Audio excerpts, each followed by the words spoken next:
आप देख रहे हैं सिटीजन वाइज, जहां हर खबर आपकी आवाज बनती है। जी हां, मैं हूं शब और आज हम आपके लिए लाए हैं सबसे ताजा, सबसे सच्ची और सबसे महत्वपूर्ण खबरें सीधे आपके शहर और देश से। तो बने रहिए हमारे साथ, क्योंकि यहाँ हर खबर है आपकी समझ के लिए और हर सवाल का जवाब है साफ साफ। तो चलिए शुरू करते हैं आज की ताजा खबरें।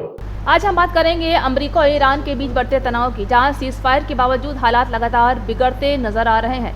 एक तरफ डोनाल्ड ट्रंप का सख्त रुख सामने आ रहा है, तो दूसरी तरफ ईरान की ओर से भी कड़ा जवाब दिया जा रहा है। हाल ही में ईरान के प्रभावशाली नेता मुस्तफा खामेनी की तरफ से भी बड़ी चेतावनी दी गई है, जिसने इस पूरे मामले को और गंभीर बना दिया है। सबसे पहले समझते हैं पूरा मामला आखिर है क्या।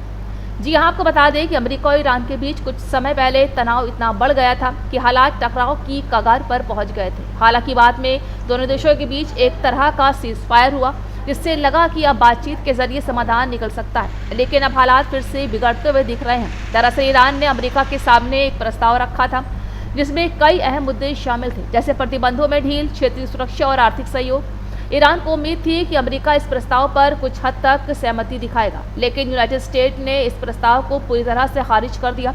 यही से तनाव ने फिर से जोर पकड़ लिया। डोनाल्ड ट्रंप के बयान के बाद स्थिति और ज्यादा गर्मा गई। उन्होंने साफ शब्दों में कहा कि अमेरिका किसी भी दबाव में आने वाला नहीं है और ईरान को अपनी नीतियों में बदलाव करना होगा। इस बयान के बाद ईरान की ओर से भी तीखी प्रतिक्रिया आई। मुस्तफा खामेनी ने चेतावनी देते हुए कहा है कि अगर अमेरिका ने अपने रुख नहीं बदला तो ईरान भी कड़ा कदम उठाने से पीछे नहीं हटेगा। इस पूरे घटनाक्रम ने अंतर्राष्ट्रीय स्तर पर चिंता बढ़ा दी है, क्योंकि ईरान और यूनाइटेड स्टेट के बीच किसी भी तरह का टकराव पूरी दुनिया को प्रभावित कर सकता है, चाहे वो तेल की कीमतें हो या वैश्विक सुरक्षा। विशेषज्ञों का भी मानना है कि दोनों देशों के बीच भरोसे की कमी सबसे बड़ी समस्या है। जहां एक तरफ अमेरिका ईरान के परमाणु कार्यक्रम को लेकर सख्त है, वहीं ईरान अमेरिका के प्रतिबंधों से परेशान है।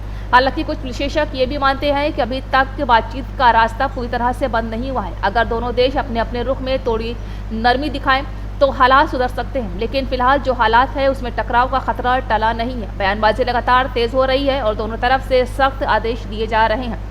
कुल मिलाकर सीज फायर के बावजूद अमेरिका और ईरान के बीच तनाव कम होने के बजाय और बढ़ता नजर आ रहा है। अब सबकी नजर इस बात पर है कि क्या दोनों देश बातचीत के टेबल पर वापस आएंगे या फिर विवाद और